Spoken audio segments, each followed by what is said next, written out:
انجام میدادن. علما میگن هر گناهی که از اون سیئه تولید میشه 5 تا تاریکی رو تولید میکنه.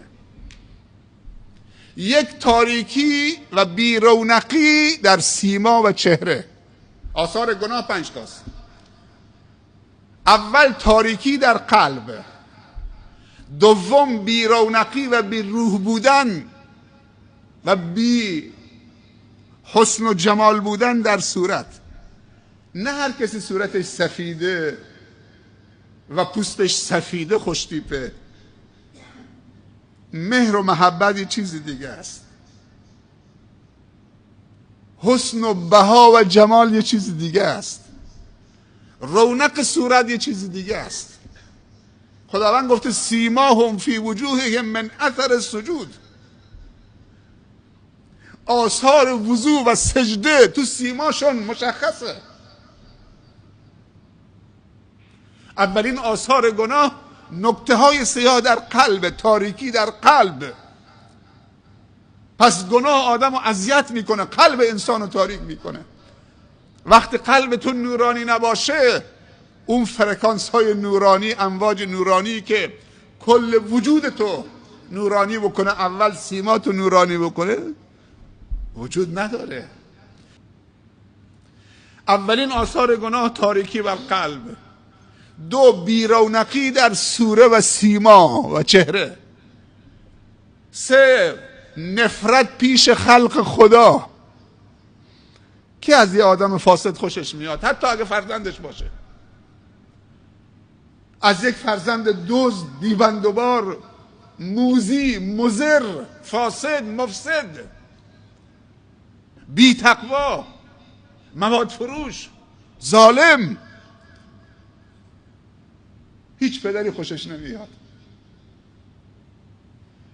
پس سومین آثار گناه نفرت در دل خلق خدا و پیش خلق خدا، پیش مسلمان و کافرش.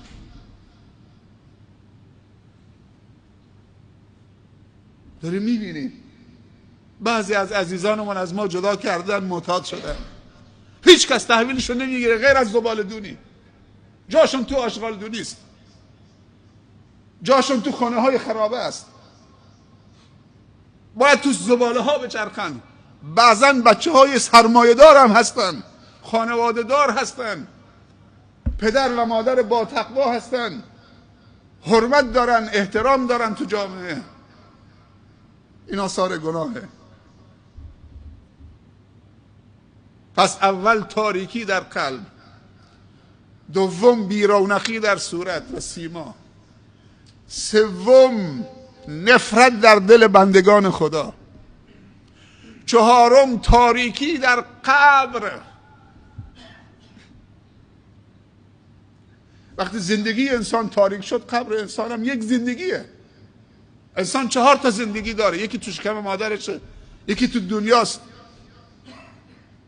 و یکی تو قبر برزخه، زندگی برزخ، و یکی تو آخرته. تاریکی در قبر. و پنجم بیبرکتی و بیرونقی در رزق و روزی. انسانی که آلوده به معصیت میشه، اگه مال قارون هم داشته باشه برکت نداره. شب 100 میلیون هم در بیاره چون آلوده به معصیت شده.